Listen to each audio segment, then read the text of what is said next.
dia! Que bom ter você aqui com a gente, começando o dia, adorando ao Senhor, buscando a sua face, ouvindo a sua voz e o conhecendo cada vez mais por meio da palavra de Deus. Então, vamos começar com a nossa declaração diária, dizendo que nós estamos prontos para receber a palavra de Deus?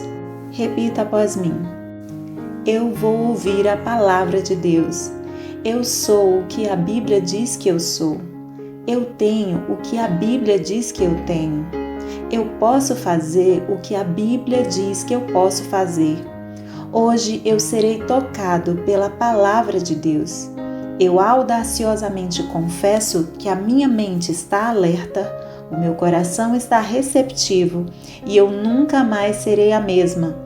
Eu estou pronto para receber a incorruptível, indestrutível, sempre viva semente da palavra de Deus.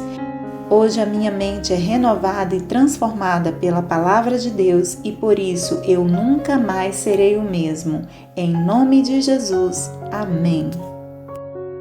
O nosso devocional de hoje já vai começar, mas antes eu quero te pedir para se inscrever no nosso canal e ativar as notificações para receber um aviso toda vez que um vídeo novo for lançado. Também não esquece de curtir, compartilhar e comentar esse vídeo, tá bom? Deus te abençoe e vamos começar o nosso devocional. Lucas, capítulo 10. Jesus envia 72 discípulos. Depois disso, o Senhor designou outros 72 e os enviou 2 a 2 adiante dele, a todas as cidades e lugares para onde ele estava prestes a ir. E lhes disse: A colheita é grande, mas os trabalhadores são poucos. Portanto, peçam ao Senhor da colheita que mande trabalhadores para a sua colheita. Vão, eu os estou enviando como cordeiros entre lobos. Não levem bolsa, nem saco de viagem, nem sandálias, e não saúdem ninguém pelo caminho. Quando entrarem numa casa, digam primeiro: paz a esta casa. Se houver ali um homem de paz, a paz de vocês repousará sobre ele. Se não, ela voltará para vocês. Fiquem naquela casa e comam e bebam o que derem a vocês, pois o trabalhador merece o seu salário. Não fiquem mudando de casa em casa. Quando entrarem numa cidade e forem bem recebidos, comam o que for posto diante de vocês. Curem os doentes que ali houver e digam-lhes: o reino de Deus está próximo de vocês. Mas quando entrarem numa cidade e não forem bem recebidos, saiam por suas ruas e digam: até o pó da sua cidade, que se apegou aos nossos pés, sacudimos contra vocês. Fiquem certos disto: o reino de Deus está próximo. Eu digo, naquele dia haverá mais tolerância para Sodoma do que para aquela cidade. Ai de você, Corazim! Ai de você, Betsaida! Porque se os milagres que foram realizados entre vocês o fossem em Tiro e Sidom, há muito tempo elas teriam se arrependido, vestindo roupas de saco e cobrindo-se de cinzas. Mas no juízo haverá menor rigor para Tiro e Sidom do que para vocês. E você, Cafarnaum, será elevado até o céu? Não, você descerá até o Hades. Aquele que dá ouvidos a vocês está me dando ouvidos. Aquele que os rejeita está me rejeitando. Mas aquele que me rejeita está rejeitando aquele que me enviou. Os 72 voltaram alegres e disseram: Senhor, até os demônios se submetem a nós em teu nome. Ele respondeu: Eu vi Satanás caindo do céu como relâmpago. Eu dei a vocês a autoridade para pisarem sobre cobras e escorpiões e sobre todo o poder do inimigo. Nada lhes fará dano.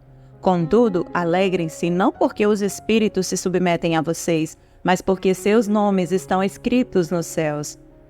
Naquela hora, Jesus, exultando no Espírito Santo, disse: Eu te louvo, Pai, Senhor do céu e da terra, porque escondeste estas coisas dos sábios e cultos e as revelaste aos pequeninos. Sim, Pai, pois assim foi do teu agrado. Todas as coisas me foram entregues por meu Pai. Ninguém sabe quem é o Filho, a não ser o Pai. E ninguém sabe quem é o Pai, a não ser o Filho, e aqueles a quem o Filho quiser revelar. Então ele se voltou para os seus discípulos e lhes disse, em particular: Felizes são os olhos que veem o que vocês veem. Pois eu digo que muitos profetas e reis desejaram ver o que vocês estão vendo, mas não viram, e ouvir o que vocês estão ouvindo, mas não ouviram. A parábola do bom samaritano. Certa ocasião, um perito na lei levantou-se para pôr Jesus à prova e lhe perguntou: Mestre, o que preciso fazer para herdar a vida eterna? O que está escrito na lei? Respondeu Jesus. Como você a lê? Ele respondeu: Ame o Senhor, o seu Deus, de todo o seu coração, de toda a sua alma, de todas as suas forças e de todo o seu entendimento. E ame o seu próximo como a si mesmo. Disse Jesus: Você respondeu corretamente. Faça isso e viverá. Mas ele, querendo justificar-se, perguntou a Jesus: E quem é o meu próximo? Em resposta, disse Jesus: Um homem descia de Jerusalém para Jericó, quando caiu nas mãos de assaltantes. Estes lhe tiraram as roupas, espancaram-no e se foram, deixando-o quase morto. Aconteceu estar descendo pela mesma estrada um sacerdote. Quando viu o homem, passou pelo outro lado. E assim também um levita. Quando chegou ao lugar e o viu, passou pelo outro lado. Mas um samaritano, estando de viagem, chegou onde se encontrava o homem, e quando o viu, teve piedade dele. Aproximou-se, enfaixou-lhe as feridas, derramando nelas vinho e óleo. Depois colocou-o sobre o seu próprio animal, levou-o para uma hospedaria e cuidou dele. No dia seguinte, deu 2 denários ao hospedeiro e lhe disse: Cuide dele. Quando eu voltar, pagarei todas as despesas que você tiver. Qual destes 3 você acha que foi o próximo do homem que caiu nas mãos dos assaltantes? Aquele que teve misericórdia dele, respondeu o perito na lei. Jesus lhe disse: Vá e faça o mesmo. Na casa de Marta e de Maria. Caminhando Jesus e os seus discípulos, chegaram a um povoado onde certa mulher chamada Marta o recebeu em sua casa. Maria, sua irmã, ficou sentada aos pés do Senhor, ouvindo a sua palavra. Marta, porém, estava ocupada com muito serviço. E, aproximando-se dele, perguntou: Senhor, não te importas que minha irmã tenha me deixado sozinha com o serviço? Dize-lhe que me ajude. Respondeu o Senhor: Marta, Marta, você está preocupada e inquieta com muitas coisas. Todavia, apenas uma é necessária. Maria escolheu a boa parte, e esta não lhe será tirada. Lucas, capítulo 11. O ensino de Jesus acerca da oração. Certo dia, Jesus estava orando em determinado lugar. Tendo terminado, um dos seus discípulos lhe disse: Senhor, ensina-nos a orar, como João ensinou aos discípulos dele. Ele lhes disse: Quando vocês orarem, digam: Pai, santificado seja o teu nome. Venha o teu reino. Dá-nos cada dia o nosso pão cotidiano. Perdoa-nos os nossos pecados, pois também perdoamos a todos os que nos devem. E não nos deixem cair em tentação. Então lhes disse: Suponham que um de vocês tenha um amigo e que recorra a ele à meia-noite e diga: Amigo, empreste-me 3 pães, porque um amigo meu chegou de viagem e não tenho nada para lhe oferecer. E o que estiver dentro responda: Não me incomode, a porta já está fechada, e eu e meus filhos já estamos deitados. Não posso me levantar e dar a você o que me pede. Eu digo: embora ele não se levante para dar-lhe o pão por ser seu amigo, por causa da importunação se levantará e lhe dará tudo o que precisar. Por isso digo: peçam e será dado. Busquem e encontrarão. Batam e a porta será aberta. Pois todo o que pede, recebe. O que busca, encontra. E a aquele que bate, a porta será aberta. Qual pai do meio de vocês, se o filho pedir um peixe, em lugar disso lhe dará uma cobra? Ou, se pedir um ovo, lhe dará um escorpião? Se vocês, apesar de serem maus, sabem dar boas coisas aos seus filhos, quanto mais o Pai, que está nos céus, dará o Espírito Santo a quem o pedir. A acusação contra Jesus. Jesus estava expulsando um demônio que era mudo. Quando o demônio saiu, o mudo falou e a multidão ficou admirada. Mas alguns deles disseram: é por Beelzebu, o príncipe dos demônios, que ele expulsa demônios. Outros o punham à prova, pedindo-lhe um sinal do céu. Jesus, conhecendo seus pensamentos, disse-lhes: todo reino dividido contra si mesmo será arruinado, e uma casa dividida contra si mesma cairá. Se Satanás está dividido contra si mesmo, como o seu reino pode subsistir? Digo isso porque vocês estão dizendo que expulso demônios por Beelzebu. Se eu expulso demônios por Beelzebu, por quem os expulsam os filhos de vocês? Por isso, eles mesmos estarão como juízes sobre vocês. Mas se é pelo dedo de Deus que eu expulso demônios, então chegou a vocês o reino de Deus. Quando um homem forte, bem armado, guarda sua casa, seus bens estão seguros. Mas quando alguém mais forte o ataca e o vence, tira-lhe a armadura em que confiava e divide os despojos. Aquele que não está comigo é contra mim, e aquele que comigo não ajunta, espalha. Quando um espírito imundo sai de um homem, passa por lugares áridos procurando descanso, e não o encontrando, diz: voltarei para a casa de onde saí. Quando chega, encontra a casa varrida e em ordem. Então vai e traz outros 7 espíritos piores do que ele, e entrando, passam a viver ali. E o estado final daquele homem torna-se pior do que o primeiro. Enquanto Jesus dizia estas coisas, uma mulher da multidão exclamou: feliz é a mulher que te deu à luz e te amamentou. Ele respondeu: antes, felizes são aqueles que ouvem a palavra de Deus e lhe obedecem. O sinal de Jonas. Aumentando a multidão, Jesus começou a dizer: esta é uma geração perversa. Ela pede um sinal milagroso, mas nenhum sinal lhe será dado, exceto o sinal de Jonas. Pois assim como Jonas foi um sinal para os ninivitas, o Filho do Homem também o será para esta geração. A rainha do sul se levantará no juízo com os homens desta geração e os condenará, pois ela veio dos confins da terra para ouvir a sabedoria de Salomão, e agora está aqui quem é maior do que Salomão. Os homens de Nínive se levantarão no juízo com esta geração e a condenarão, pois eles se arrependeram com a pregação de Jonas, e agora está aqui quem é maior do que Jonas. A candeia do corpo.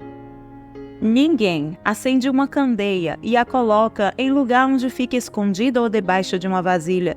Ao contrário, coloca-a no lugar apropriado para que os que entram possam ver a luz. Os olhos são a candeia do corpo. Quando os seus olhos forem bons, igualmente todo o seu corpo estará cheio de luz. Mas quando forem maus, igualmente o seu corpo estará cheio de trevas. Portanto, cuidado para que a luz que está em seu interior não sejam trevas. Logo, se todo o seu corpo estiver cheio de luz e nenhuma parte dele estiver em trevas, estará completamente iluminado, como quando a luz de uma candeia brilha sobre ele. Jesus condena a hipocrisia dos fariseus e dos peritos na lei. Tendo terminado de falar, um fariseu o convidou para comer com ele. Então Jesus foi e reclinou-se à mesa. Mas o fariseu, notando que Jesus não se lavara cerimonialmente antes da refeição, ficou surpreso. Então o Senhor lhe disse: vocês, fariseus, limpam o exterior do copo e do prato, mas interiormente estão cheios de ganância e de maldade. Insensatos! Quem fez o exterior não fez também o interior? Mas deem o que está dentro do prato como esmola e verão que tudo ficará limpo em vocês. Ai de vocês, fariseus, porque dão a Deus o dízimo da hortelã, da arruda e de toda a sorte de hortaliças, mas desprezam a justiça e o amor de Deus. Vocês deviam praticar estas coisas, sem deixar de fazer aquelas. Ai de vocês, fariseus, porque amam os lugares de honra nas sinagogas e as saudações em público. Ai de vocês, porque são como túmulos que não são vistos, por sobre os quais os homens andam sem o saber. Um dos peritos na lei lhe respondeu: Mestre, quando dizes essas coisas, insultas também a nós. Quanto a vocês, peritos na lei, disse Jesus, ai de vocês também, porque sobrecarregam os homens com fardos que dificilmente eles podem carregar, e vocês mesmos não levantam nenhum dedo para ajudá-los. Ai de vocês, porque edificam os túmulos dos profetas, sendo que foram os seus próprios antepassados que os mataram. Assim vocês dão testemunho de que aprovam o que os seus antepassados fizeram. Eles mataram os profetas e vocês lhes edificam os túmulos. Por isso Deus disse em sua sabedoria: eu mandarei a vocês profetas e apóstolos, dos quais eles matarão alguns e a outros perseguirão. Pelo que esta geração será considerada responsável pelo sangue de todos os profetas, derramado desde o princípio do mundo, desde o sangue de Abel até o sangue de Zacarias, que foi morto entre o altar e o santuário. Sim, eu digo a vocês, esta geração será considerada responsável por tudo isso. Ai de vocês, peritos na lei, porque se apoderam da chave do conhecimento. Vocês mesmos não entraram e impediram os que estavam prestes a entrar. Quando Jesus saiu dali, os fariseus e os mestres da lei começaram a opor-se fortemente a ele e a interrogá-lo com muitas perguntas, esperando apanhá-lo em algo que dissesse. Lucas, capítulo 12. Advertências e motivações. Nesse meio tempo, tendo-se juntado uma multidão de milhares de pessoas ao ponto de atropelarem umas às outras, Jesus começou a falar primeiramente aos seus discípulos, dizendo: tenham cuidado com o fermento dos fariseus, que é a hipocrisia. Não há nada escondido que não venha a ser descoberto, ou oculto que não venha a ser conhecido. O que vocês disseram nas trevas será ouvido à luz do dia, e o que vocês sussurraram aos ouvidos dentro de casa será proclamado dos telhados. Eu digo a vocês, meus amigos, não tenham medo dos que matam o corpo e depois nada mais podem fazer. Mas eu mostrarei a quem vocês devem temer. Temam aquele que depois de matar o corpo, tem poder para lançar no inferno. Sim, eu digo a vocês, a esse vocês devem temer. Não se vendem 5 pardais por 2 moedinhas? Contudo, nenhum deles é esquecido por Deus. Até os cabelos da cabeça de vocês estão todos contados. Não tenham medo, vocês valem mais do que muitos pardais. Eu digo a vocês, quem me confessar diante dos homens, também o Filho do Homem o confessará diante dos anjos de Deus. Mas aquele que me negar diante dos homens será negado diante dos anjos de Deus. Todo aquele que disser uma palavra contra o Filho do Homem será perdoado, mas quem blasfemar contra o Espírito Santo não será perdoado. Quando vocês forem levados às sinagogas e diante dos governantes e das autoridades, não se preocupem com a forma pela qual se defenderão, ou com o que dirão, pois naquela hora o Espírito Santo ensinará o que deverão dizer. A parábola do rico insensato. Alguém da multidão lhe disse: Mestre, dize a meu irmão que divida a herança comigo. Respondeu Jesus: Homem, quem me designou juiz ou árbitro entre vocês? Então lhes disse: Cuidado, fiquem de sobreaviso contra todo tipo de ganância. A vida de um homem não consiste na quantidade dos seus bens. Então lhes contou esta parábola. A terra de certo homem rico produziu muito. Ele pensou consigo mesmo: o que vou fazer? Não tenho onde armazenar minha colheita. Então disse: já sei o que vou fazer. Vou derrubar os meus celeiros e construir outros maiores, e ali guardarei toda a minha safra e todos os meus bens. E direi a mim mesmo: você tem grande quantidade de bens, armazenado para muitos anos. Descanse, coma, beba e alegre-se. Contudo, Deus lhe disse: insensato, esta mesma noite a sua vida será exigida. Então, quem ficará com o que você preparou? Assim acontece com quem guarda para si riquezas, mas não é rico para com Deus. As preocupações da vida. Dirigindo-se aos seus discípulos, Jesus acrescentou: portanto, eu digo a vocês, não se preocupem com sua própria vida, quanto ao que comer, nem com seu próprio corpo, quanto ao que vestir. A vida é mais importante do que a comida, e o corpo mais do que as roupas. Observem os corvos, não semeiam, nem colhem, não têm armazéns nem celeiros. Contudo, Deus os alimenta, e vocês têm muito mais valor do que as aves. Quem de vocês, por mais que se preocupe, pode acrescentar 1 hora que seja à sua vida? Visto que vocês não podem sequer fazer uma coisa tão pequena, por que se preocupar com o restante? Observem como crescem os lírios. Eles não trabalham, nem tecem. Contudo, eu digo a vocês que nem Salomão, em todo o seu esplendor, vestiu-se como um deles. Se Deus veste assim a erva do campo, que hoje existe e amanhã é lançada ao fogo, quanto mais vestirá vocês, homens de pequena fé. Não busquem ansiosamente o que comer ou beber. Não se preocupem com isso, pois o mundo pagão é que corre atrás dessas coisas, mas o Pai sabe que vocês precisam delas. Busquem, pois, o reino de Deus, e essas coisas serão acrescentadas a vocês. Não tenham medo, pequeno rebanho, pois foi do agrado do Pai dar o reino a vocês. Vendam o que têm e deem esmolas. Façam para vocês bolsas que não se gastem com o tempo, um tesouro nos céus que não se acabe, onde ladrão algum chega perto e nenhuma traça destrói. Pois onde estiver o seu tesouro, ali também estará o seu coração. Prontidão para o serviço. Estejam prontos para servir e conservem acesas as suas candeias, como aqueles que esperam seu senhor voltar de um banquete de casamento, para que quando ele chegar e bater, possam abrir-lhe a porta imediatamente. Felizes os servos cujo senhor os encontrar vigiando quando voltar. Eu afirmo que ele se vestirá para servir, fará que se reclinem à mesa e virá servi-los. Mesmo que ele chegue de noite ou de madrugada, felizes os servos que o Senhor encontrar preparados.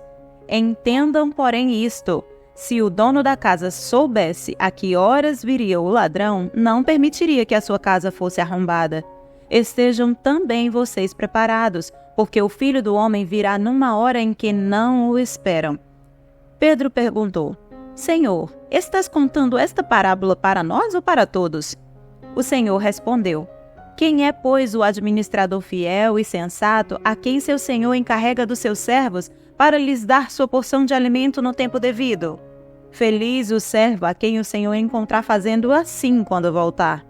Garanto que ele o encarregará de todos os seus bens.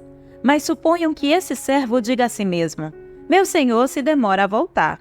E então comece a bater nos servos e nas servas, a comer, a beber e a embriagar-se. O senhor daquele servo virá num dia em que ele não espera e numa hora que não sabe, e o punirá severamente e lhe dará um lugar com os infiéis. Aquele servo que conhece a vontade de seu senhor e não prepara o que ele deseja nem o realiza, receberá muitos açoites. Mas aquele que não a conhece e pratica coisas merecedoras de castigo, receberá poucos açoites. A quem muito foi dado, muito será exigido, e a quem muito foi confiado, muito mais será pedido. Jesus não traz paz, mas divisão. Vim trazer fogo à terra, e como gostaria que já estivesse aceso. Mas tenho que passar por um batismo, e como estou angustiado até que ele se realize. Vocês pensam que vim trazer paz à terra? Não, eu digo a vocês. Ao contrário, eu vim trazer divisão. De agora em diante haverá 5 numa família divididos uns contra os outros, 3 contra 2 e 2 contra 3. Estarão divididos pai contra filho e filho contra pai, mãe contra filha e filha contra mãe, sogra contra nora e nora contra sogra. Os sinais dos tempos. Dizia ele à multidão: Quando vocês veem uma nuvem se levantando no ocidente, logo dizem: vai chover. E assim acontece. E quando sopra o vento sul, vocês dizem: vai fazer calor. E assim ocorre. Hipócritas, vocês sabem interpretar o aspecto da terra e do céu, como não sabem interpretar o tempo presente. Por que vocês não julgam por si mesmos o que é justo? Quando algum de vocês estiver indo com seu adversário para o magistrado, faça tudo para se reconciliar com ele no caminho, para que ele não o arraste ao juiz, o juiz o entregue ao oficial de justiça e o oficial de justiça o jogue na prisão. Eu digo que você não sairá de lá enquanto não pagar o último centavo. 30 de outubro. O tema da mensagem de hoje é Uma Mulher Singular, baseado na vida de Maria de Betânia. Emily Dickinson sempre se vestia de branco. Vê-la, mesmo que de relance, era raro, e com o passar do tempo, a simples menção de seu nome levava os vizinhos a balançar os ombros e a girar os olhos. Depois de sua morte, encontraram pilhas de poemas em seu quarto, criações que revelaram seu gênio literário e emocionaram milhões. Ninguém suspeitava da existência de uma força criativa que movia sua vida com tanta paixão. Ninguém, nem mesmo seus familiares, sabiam do poço dentro dela repleto de vinho tão raro. As mulheres solteiras com um estilo de vida não convencional costumam ser incompreendidas. Talvez Maria de Betânia fosse uma delas. Quando Jesus estava de visita, Marta insistiu que sua irmã Maria fizesse a parte feminina e trabalhasse na cozinha. Em vez disso, Maria se assentou aos pés de Cristo para aprender dele. Talvez fosse a única mulher em meio a uma multidão de homens. Todavia, o mestre, além de defender sua escolha, a elogiou por isso. Ele viu a fome e a paixão daquela mulher pela verdade e amava isso nela. Numa ocasião posterior, essa mesma Maria pegou um frasco de nardo puro, que era um perfume caro, derramou-o sobre os pés de Jesus e os enxugou com seus cabelos, conforme o relato de João 12:3. Ela não sabia sobre a traição e crucificação iminentes de Cristo. No entanto, conseguiu perceber e reagir à dor de Jesus e à sua necessidade de conforto, diferentemente dos homens ao redor dele. Sem restrições, ela deu tudo o que tinha ao Senhor. Seu presente era muito caro, mas Maria gastou seus recursos com alegria por amor ao Mestre. Jesus honrou Maria de Betânia profundamente com as palavras: onde quer que o Evangelho for anunciado em todo o mundo, também o que ela fez será contado em memória dela. Não era algo pequeno. Onde quer que o Evangelho for anunciado, a história de Maria permanece até os dias de hoje. Cristo nos convida a reconhecer e apreciar Maria em nosso meio, a mulher solteira por destino, escolha, divórcio ou viuvez. Às vezes, nós a honramos pelo que ela faz, mas raramente por quem ela é. E quase nunca vislumbramos o amor íntimo que ela tem pelo Senhor. Quando não percebemos a paixão que move sua vida, podemos considerá-la apenas diferente. Uma Maria pode se assentar a seu lado na igreja ou numa escrivaninha em seu escritório. Ela se dedica ao cuidado dos pais idosos ou a ensinar crianças. Luta em prol dos pobres, destituídos e das vítimas de nossa cultura. Intercede e conduz outras pessoas a Jesus por meio de seu testemunho. Sua vida não é romântica, mas repleta de fidelidade diária e, por isso, inestimável para o Senhor. Talvez hoje você se considere ou se veja como uma Maria, alguém solteira, sem um companheiro de vida agora, e por causa disso você se sinta menos mulher ou menos compreendida pela sociedade ou as pessoas que estão ao seu redor. Mas Deus te vê. Deus vê você por quem você é e te ama exatamente por quem você é. O Senhor honra o seu nome onde quer que você vá por causa do teu amor por Ele. Por causa da sua entrega ao Senhor, Deus tem te visto. Eu quero que você que está ouvindo esta mensagem hoje, que hoje não tem um companheiro, um homem ao seu lado, que você é viúva, divorciada ou solteira por opção, o Senhor te vê e o Senhor te ama por causa do amor que você tem por Ele. Entregue-se completamente ainda mais ao Senhor, pois Ele te honrará diante de todas as pessoas. Não por aquilo que as pessoas veem, mas porque Deus conhece, por aquilo que Deus conhece de você. Amém? Posso orar por você? Senhor, meu Deus e meu Pai, em nome de Jesus, eu quero te pedir hoje que abençoe esta mulher que está ouvindo este devocional. Senhor, em nome de Jesus, se esta mulher é como Maria de Betânia, que te honrou, Senhor, que chorou aos teus pés, que te honrou diante de tantas pessoas ali. Eu quero te pedir agora, Senhor, honra a tua filha agora. Que ela seja profundamente amada pelo teu amor. Que ela seja honrada diante de pessoas, Senhor Jesus, que não sabem o tesouro escondido que o Senhor colocou em seu coração. Assim também te peço, Senhor, se há um homem ouvindo este devocional agora, abre os olhos dele agora para honrar as mulheres que um dia abençoaram a sua vida. sejam mães, tias, irmãs, amigas, todas aquelas que o levaram a estar onde está agora. É isso que eu te peço nesse dia, que haja honra, Senhor Jesus, no meio dos teus filhos. Em nome de Jesus eu te peço e te agradeço. Amém e amém. Amém, meu querido. Amém, minha querida. Que Deus te abençoe. Tenha um ótimo dia e até o próximo devocional.